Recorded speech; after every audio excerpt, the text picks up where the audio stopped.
Shalom, Bapak Ibu, Saudara-saudara yang diberkati oleh Tuhan. Mari sebelum kita merenungkan sabda Tuhan, kita bersatu di dalam doa. Segala puji dan syukur, hormat, kemuliaan kami panjatkan kehadirat-Mu ya Tuhan. Kami bersyukur segala berkat dan anugerah Tuhan kami rasakan sepanjang kehidupan kami. Kami kembali bisa merasakan kasih Tuhan melalui firman Tuhan yang akan kami perdengarkan dan dengarkan bersama-sama saat ini. Berkati hati dan pikiran kami, agar kami tertuju kepada Tuhan. Kuasai kami dengan roh-Mu yang kudus ya Tuhan, sehingga kami boleh mengerti akan kebenaran firman-Mu. Dalam nama Yesus kami berdoa dan mengucap syukur kepada Tuhan. Amin. Bapak Ibu Saudara-saudara yang diberkati Tuhan, selamat Hari Paskah bagi kita semua. Yesus bangkit. Haleluya. Haleluya. Yesus bangkit. Bapak Ibu Saudara-saudara, di sukacita Paskah pada saat ini kita mau merenungkan firman Tuhan dari Kolose pasal 3 ayat pertama sampai ayatnya yang keempat. Kolose pasal 3 ayat yang pertama sampai ayatnya yang keempat. Kami akan bacakan firman Tuhan bagi kita. Demikianlah firman-Nya. Karena itu, kalau kamu dibangkitkan bersama dengan Kristus, carilah perkara yang di atas, di mana Kristus ada, duduk di sebelah kanan. Pikirkanlah perkara yang di atas, bukan yang di bumi. Sebab kamu telah mati dan hidupmu tersembunyi bersama dengan Kristus di dalam Allah. Apabila Kristus yang adalah hidup kita menyatakan diri kelak, kamu pun akan menyatakan diri bersama dengan Dia dalam kemuliaan. Amin. Saudara-saudara yang diberkati Tuhan, tema firman Tuhan bagi kita pada saat ini, dibangkitkan bersama Kristus. Dibangkitkan bersama Kristus.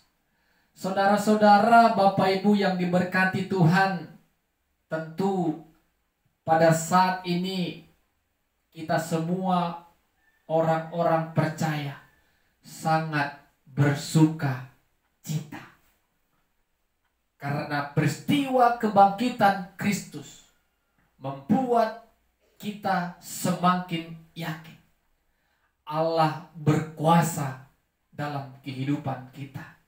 Allah berkuasa merencanakan karya keselamatan melalui peristiwa kelahiran, kematian, dan kebangkitan Kristus Yesus. Sehingga Bapak Ibu Saudara-saudara, momen Paskah ini harus kita jadikan momen yang penting dalam keyakinan dan kepercayaan kita. Inilah puncak dari iman kita. Ketika kita yakin, ketika kita juga menaruh kepercayaan kepada kebangkitan Kristus ini, maka sempurnalah kita percaya kita diselamatkan dalam Kristus Yesus. Bapak Ibu Saudara-saudara yang diberkati oleh Tuhan, Rasul Paulus dalam suratnya kepada jemaat yang ada di kota Kolose, Paulus memberikan nasihat kepada mereka agar mereka percaya mereka juga akan dibangkitkan bersama-sama dengan Kristus. Sehingga nasihat itu berlanjut, kalau kamu dibangkitkan bersama dengan Kristus, pikirkanlah perkara yang di atas. Jangan kamu memikirkan perkara-perkara di bumi. Bapak Ibu Saudara-saudara yang diberkati oleh Tuhan, Paulus katakan, Jangan kamu memikirkan perkara-perkara di bumi, tetapi pikirkanlah perkara-perkara di atas. Karena apa, Bapak Ibu Saudara-saudara? Kita semua manusia tidak bisa hidup abadi, hidup selama-lamanya. Kita akan mengalami dan melewati yang namanya kematian. Tetapi bagi orang percaya, orang Kristen, jangan jadikan kematian itu menjadi momok ketakutan dalam kehidupan kita. Kalau kita percaya kita dibangkitkan bersama dengan Kristus, maka kematian tidak lagi menjadi sebuah ketakutan, tetapi menjadi sukacita tersendiri bagi setiap kita umat percaya. Oleh karena itu Bapak Ibu Saudara-saudara, karena kita tahu hidup kita di dunia ini tidaklah abadi, hanyalah sementara, sehingga Paulus katakan, pikirkanlah perkara-perkara di atas, jangan perkara-perkara di bumi. Banyak Bapak Ibu Saudara-saudara, orang-orang Kristen, orang-orang percaya tidak lagi fokus kepada pekerjaan-pekerjaan Tuhan, dengan memikirkan perkara-perkara yang di atas, tetapi sibuk dengan perkara-perkara dunia, perkara-perkara bumi. Contohnya apa Bapak Ibu? Banyak orang yang hidupnya dengan pesta pora, bagaimana menyenangkan pikiran duniawinya dia kerjakan, kemewahan-kemewahan yang berlebih-lebihan. Banyak orang yang hidup di dalam kesombongan, keangkuhan, dan kecongkakan. Banyak orang yang tidak lagi saling mengasihi sesama dan tidak mengasihi Tuhan. Itu adalah contoh-contoh sederhana bagaimana manusia dan orang-orang percaya tidak menutup kemungkinan juga melakukan perkara-perkara di bumi, memikirkan perkara-perkara di bumi, menyenangkan hati sendiri walaupun banyak orang tertindas, memikirkan diri sendiri walaupun banyak orang yang tidak suka dan tidak senang. Dia hanya memikirkan dirinya sendiri dan kepuasan duniawinya. Bapak Ibu Saudara-saudara, Paulus ingatkan, ketika kita akan mengalami yang namanya kematian, kalau kita percaya kita juga akan dibangkitkan bersama dengan Kristus, pikirkanlah perkara di atas.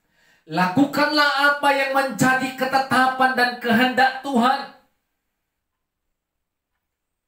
Beri waktu, hati, dan pikiran kita untuk bisa bersekutu dengan Allah dan bersekutu dengan sesama manusia.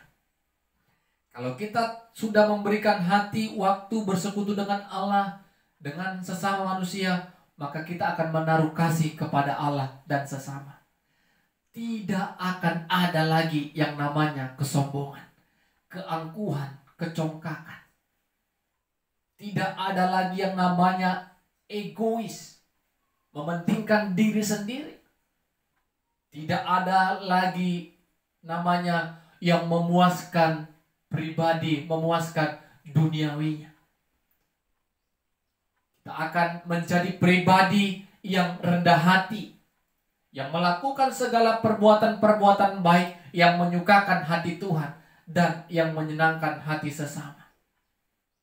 Dengan demikian, kita memikirkan perkara di atas, hidup di dunia sementara dan hidup di dunia untuk menjadi berkat.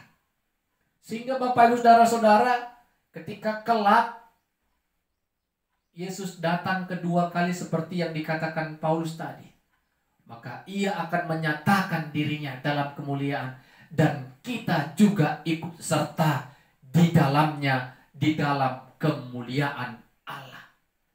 Kalau kita memikirkan perkara-perkara di atas, Jadi Bapak Ibu Saudara-saudara, peristiwa Paskah ini mengingatkan kita kembali bagaimana kuasa dan kasih Allah menebus dan menyelamatkan kita dari belenggu dosa.